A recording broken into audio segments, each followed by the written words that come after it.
This radio program is PG-13. Parents strongly caution some material may be inappropriate for children under the age of 13. The following program is sponsored by Michael W. Smith. The views expressed on the following program are those of the host and not necessarily those of staff, management, or ownership. Phoenix, Arizona. This is Brother Mike. Back on the radio. Welcome to HardcoreChristianity.com. Welcome to the program. Today's Bible study, Saints Who Steal.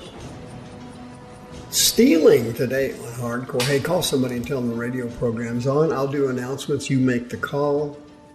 Thanks for the partnership. This is Brother Mike. I am the professional counselor at the Arizona Deliverance Center. We're downtown on 15th Avenue, just south of Osborne Road. It's the red brick building in the heart of Maricopa County, Arizona. On the website, HardcoreChristianity.com, you'll see all of our ministry services. Please remember we have a children's deliverance and healing service coming up on September 7th. Every Sunday morning, 9 o'clock in the morning, Pacific time and Arizona time, I do a podcast on twitch.tv. I hope you'll join me.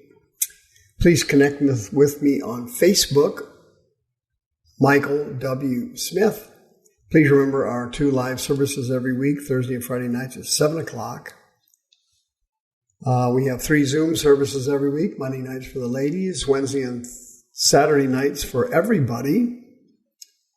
Send me an email, mike@hardcorechristianity.com, and I'll send you all the information about the Zoom healing and deliverance services. They are massively anointed. All 3 of those Zoom services, believe it or not, have dozens of people getting delivered from demons or healed every single week.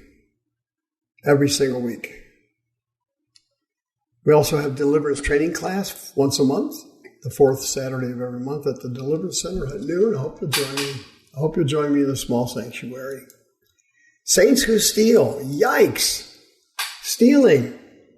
That's like a sin, right? Stealing's a sin. I mean, in San Francisco, it's legal up to $1,000. If you steal up to $1,000, I think it's a misdemeanor. Of course, they have gangs of people robbing stores in San Francisco, Oakland, different places. California has turned into a giant cesspool of wickedness, evil, and sin, and the rest of the country's following. Stealing is a sin. Whatever you sow, that's what you're going to reap. If you steal from somebody else, someone else will steal from you. Ephesians chapter 4, Paul said, "Let him that stole steal no more. Let him labor, working with his hands, the things that are good, so he will have to give to those who are in need."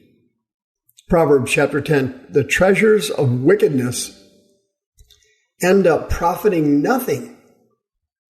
Righteousness delivers from death." Exodus 22, "If a man shall deliver to his neighbor money or stuff to keep, and it be stolen out of the man's house, if the thief be found, he will have to pay double." 1 Timothy chapter 6. Here it is, the bomb. "For the love of money is the root of all evil, which some people coveted after, and they have erred from the truth and the faith. They have pierced themselves with many, many sorrows." The love of money, philogoria, is the Greek word. It means to have an emotional attachment or fondness to money or material things. The love of it is the root of all evil. Why? Because money, loving money, being fond of money, buys access to sin. People who have money have access to sin that people who do not have money don't have access to. Correct? If you have unlimited amounts of money, you can have unlimited amounts of drugs, unlimited amounts of prostitutes, unlimited amount of sex trafficking. Epstein is a perfect example. Hollywood is a perfect example. when you have a lot of money, you get things and do things other people can't do. But in Christianity, of course, the horror of loving money is maximized. Let's go to Texas. Let's go to Deborah Carter. Let's go to Doc Gallagher. Those are two interesting people in Texas, aren't they? Yeah. What in the world did they do, Brother Mike? Well, they developed a Christian Ponzi scheme. Doc Gallagher was the expert on investments. He wrote a book called Jesus Christ Money Master, explaining to people how important it was to invest money in his business. They defrauded 190 Christians in Texas, most of whom were seniors. That's a common theme now in the United States. Seniors are being targeted constantly to clean out their money. My father-in-law is well off, and he's 97. He is constantly getting contacted by people wanting him to put solar on his house, invest in properties, land, stocks, all kinds of stuff. Why? They target the elderly. You can get that stuff on the internet. People's ages. You can contact senior centers. For example, I live in Sun City, and the minimum age to live here where I live is 55. So naturally, you target someplace like Sun City, Arizona, Sun City West, Arizona, as an example, you're going to find the residents are all seniors. And they make easy marks. Well, what happened was Deborah May Carter and Doc Gallagher teamed up together. They were going to buy a giant ranch in Texas and retire there.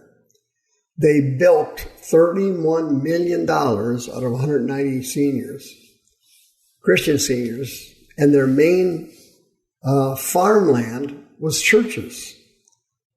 They traveled around the churches and Christian radio. In fact, this Doc Gallagher was on the same radio system I'm on right now, Salem. It's a giant conglomerate, communication conglomerate. They own the radio station I'm on, KXXT Christian Radio, among many others, The Patriot and some others, many others. And he was on Salem, and he did radio shows. He was called, his radio program was called The Money Doctor. The Money Doctor. And he would get the money to come in, and then Carter would make sure the investors never got the money back. It was a Ponzi scheme. Yeah. What happened to these people? Well, Texas finally caught up with them. The complaints finally came in, and they were both prosecuted. What in the world happened to them? Wow, something really bad happened to them. Gallagher was given 3 life sentences. 3 life sentences for bilking all that money out of those seniors. Plus, he was given another 30 years on other charges. The other charges included forgery, securing the execution of a document by deception, theft of property, exploitation of the elderly. She was given a life sentence for helping him. Can you imagine that? Justice occasionally prevails. But he had a website. Here's what it said on his website. Our mission is to be a vehicle of God's peace and comfort to as many people as possible, helping first with their financial peace of mind, then with their spiritual, emotional, and family well-being. On his Christian radio show, he would always close out the programs with, "See you in church on Sunday." In addition to his radio program, as I mentioned, he traveled to all over the place. Churches promoting his company and promoting his investments to give the people peace of mind of a secure future. He would take the money, it was a Ponzi scheme. He would buy rental homes, land. He created several fake charities, put the money into that. When they arrested him, he had $200,000 worth of gold and silver stashed in a travel trailer. If you can believe that. What's happening here? The love of money, philogoria, the fondness, the emotional attachment, the attachment of the soul to money is the root of all evil. These two thought that they could find easy marks, number one, Christians, number two, senior Christians, and they would hit them where they knew they could hook them in. Financial security, security of your future, peace of mind, knowing that your money was being taken care of by Christians who had nothing but your best interests at heart. First class, typical con artists. Did all these people get their money back? No, not even close. They did get some back. They did confiscate some assets from these two fools. But this is what happens to born-again Christians when they disobey the Word of God.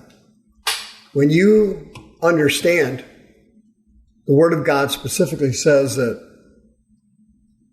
you will not steal. In the Old Testament, if you stole something, they cut your hand off. You stopped stealing. You stopped using your hand for stealing. Well, we don't do that anymore, but the point that Jehovah was making was, it is very serious to steal things from other people, particularly people of your own kin, so to speak, the Jews. And stealing with these people was a compulsion. It was a demonic possession. If you have lived a life of stealing things, even pens from work, you have committed the same sin if you robbed a bank in the eyes of God, if you stole a pen. You need to come in for prayer and deliverance, 602-636-5800.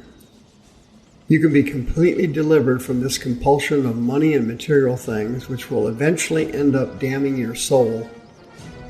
You can be delivered of it. Please call today.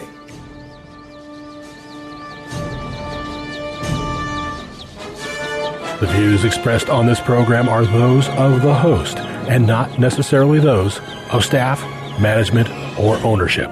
This program was sponsored by Michael W. Smith.